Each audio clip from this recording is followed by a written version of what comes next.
Hello, everybody, and thank you for joining us. Today, we're talking about the Baltimore Ravens. A lot of young talent around Lamar Jackson.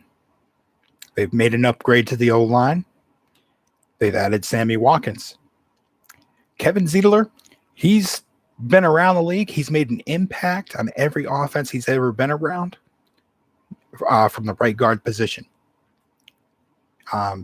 He is a little bit flexible. There has been times in his career where he has played left guard as well with the Cleveland Browns. When he went with Cincinnati, Cincinnati was doing very well. And then once he left, you definitely saw the drop-off, and you saw the drop-off in Andy Dalton as well a few years back. When he went to Cleveland, Cleveland was able to pick it up a little bit. I mean, I'm not just saying it's just Kevin Zeitler. Don't get me wrong. But he definitely makes enough of an impact to give some added protection as a pass blocker. He's more of a pass blocker than a run blocker, but he's capable in the running game as well. I definitely think that this is going to, help solidify that front group for Baltimore. I think Sammy Watkins being added is going to bring experience to the wide receiver room. But I think the biggest story here is just like last year, who's going to step up out of that young, very talented group? Is it going to be Marquise Brown, Hollywood?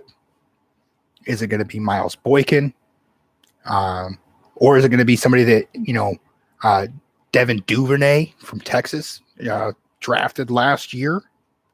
A lot of speed, 4.3 guy. And then you have the running backs, J.K. Dobbins, Justice Hill, Gus Edwards. Good group. With another year of experience, could get a lot better. But for Baltimore, they need somebody out at wide receiver to really do much, much better. And for this offense to really flourish. If they get that production.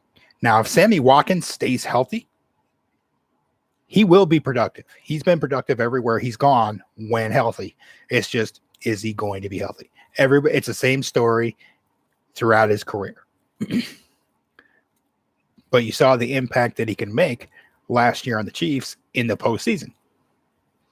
And really, it's been a fairly good tenure with the Chiefs. I'm not saying he dominated. I'm not saying he's top 5. I'm not saying any of that.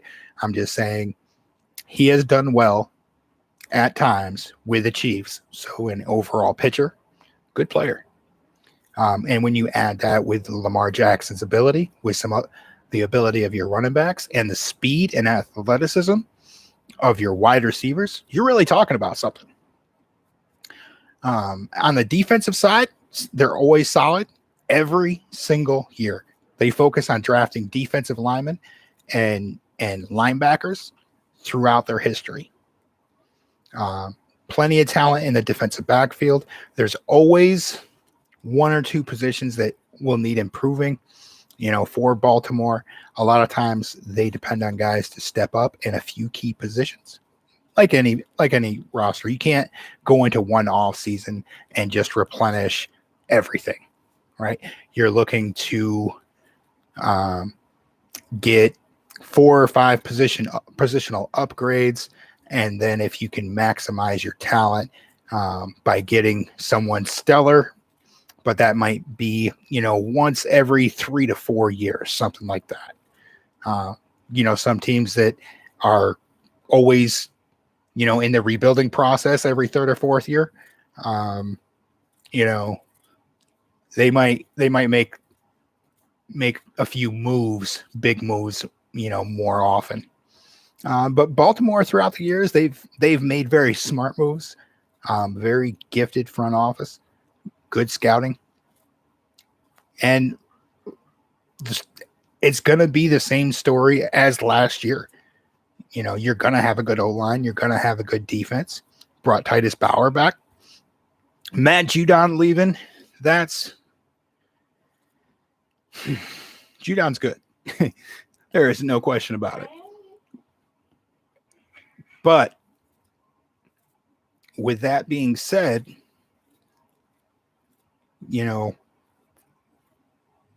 last year they took Patrick Queen at linebacker. So do they take another linebacker? Maybe a Xavier Collins. I think Xavier would be an excellent fit, a phenomenal fit for Baltimore. I think, on the defensive side. Now, if they go with another wide receiver, with all the wide receivers that they have on the roster right now, they try to make an upgrade, maybe a Kadarius Toney. There's a host of names that could be available. It's just, where do wide receivers start getting drafted? Does a wide receiver go in the top 5? Does a wide receiver go in the top 10? Or is it primarily quarterbacks and then defensive players, maybe an offensive lineman in the top 10, and wide receivers fall to maybe 11 or 12? It just depends on where everything goes. Now, I definitely think Miami will take a wide receiver at the 6th spot in the top 10. But as far as, what falls and where they're at, Xavier Collins, if he's there, would be a phenomenal fit for the Baltimore Ravens in the first round. All right. I'd like to thank everybody for joining me, and I will be back with future updates for the Baltimore Ravens. And if you liked the show, give me a big thumbs up and subscribe. And thank you for coming out. Have a great one.